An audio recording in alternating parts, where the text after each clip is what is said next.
दोन संख्या 2:3 या प्रमाणात आहेत.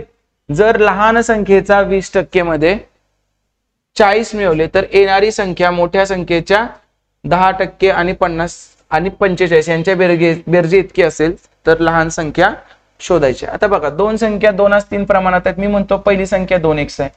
त्या संख्येच्या 20% मध्ये म्हणजे याच्या 20% मध्ये किती मिळवले आपण? 40. तर जी काही येते ती संख्या कोण आहे?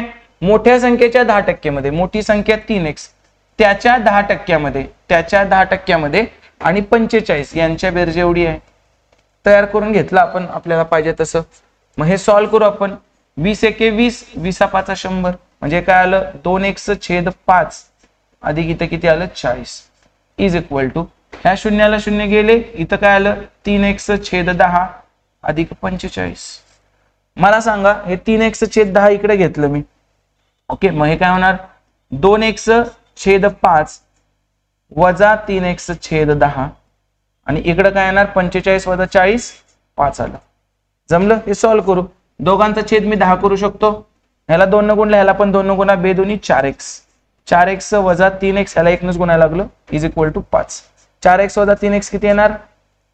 x. मग x म्हणजे काय आलं? 10 50. x ची व्हॅल्यू काय आली?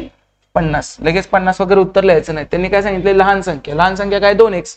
मग x म्हणजे 50 आहे, तर 2x म्हणजे काय असणार आहे मग? 100.